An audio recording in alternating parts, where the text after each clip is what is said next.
ನನಗೇನಾದ್ರೂ ಅಕಸ್ಮಾತ್ ಏನಾದ್ರು ಪೇಪರ್ ಅದು ಇದು ಸ್ವಲ್ಪ ಇಶ್ಯೂ ಬಂದ್ರು ಫೋನ್ ಮಾಡಿದ ತಕ್ಷಣ ಅಕಸ್ಮಾತ್ ಫೋನ್ ಎತ್ತಕ್ಕಾಗಿಲ್ಲ ಅಂದ್ರೂ ರಿಟರ್ನ್ ಮಾಡಿ ಏನಾಯ್ತು ಏನು ಅಂತ ಕೇಳಿ ಸಾಲ್ವ್ ಮಾಡಿದ್ದಾರೆ 2-3 ಸಲ. 5 ಮಂತ್ಸ್ ಆಗಿದೆ.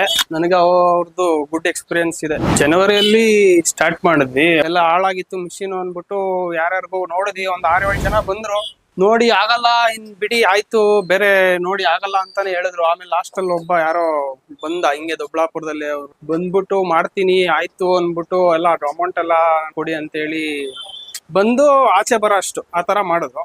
ಆಮೇಲೆ ನೋಡಿದ್ರೆ ಪೇಪರ್ ವೆಜ್ಜಾನು ಎಲ್ಲ ಜಾಮ್ ಆಗ್ತಾನೆ ಆಯ್ತು. ಕಂಪ್ಲೇಂಟ್ ಮಾಡಿದ್ರೆ ಫೋನಲ್ಲಿ ಮಾಡ್ಬಿಟ್ಟು ಕಳ್ಸಿಬಿಡಿ ಆಯ್ತು, ನಾನು ನೋಡ್ಬಿಟ್ಟು ಹೇಳ್ತೀನಿ ಫೋನಲ್ಲೇ, ಅಲ್ಲಿಗೆ ಬರೋದಲ್ಲ ಫೋನಲ್ಲಿ ಹೇಳ್ಬಿಡ್ತೀನಿ ಅಂತ ಹೇಳ್ತಾ ಇದ್ರು.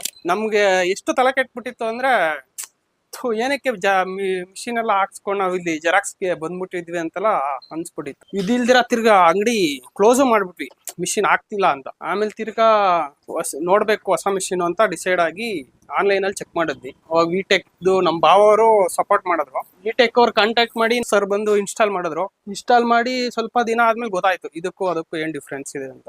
5 ಮಂತ್ಸ್ ಆಗಿದೆ. ನನಗೆ ಅವ್ರದ್ದು ಗುಡ್ ಎಕ್ಸ್ಪೀರಿಯನ್ಸ್ ಇದೆ. ನನಗೇನಾದ್ರೂ ಅಕಸ್ಮಾತ್ ಏನಾದ್ರು ಪೇಪರ್ ಅದು ಇದು ಸ್ವಲ್ಪ ಇಶ್ಯೂ ಬಂದ್ರು ಫೋನ್ ಮಾಡಿದ ತಕ್ಷಣ ಅಕಸ್ಮಾತ್ ಫೋನ್ ಎತ್ತಕ್ಕಾಗಿಲ್ಲ ಅಂದ್ರೂ ರಿಟರ್ನ್ ಮಾಡಿ ಏನಾಯ್ತು ಏನು ಅಂತ ಕೇಳಿ ಸಾಲ್ವ್ ಮಾಡಿದ್ದಾರೆ 2-3 ಸಲ. ನಿಮ್ಗೆ ಜೆನ್ಯೂನ್ ಸರ್ವಿಸ್ ಮಿಷಿನ್ ಏನು ಯಾವಾಗ ಫೋನ್ ಮಾಡಿದ್ರು ಸಿಗೋ ತರ ಬೇಕು ಅಂದ್ರೆ ವಿಟೆಕ್ ಕಾಂಟ್ಯಾಕ್ಟ್ ಮಾಡಿ.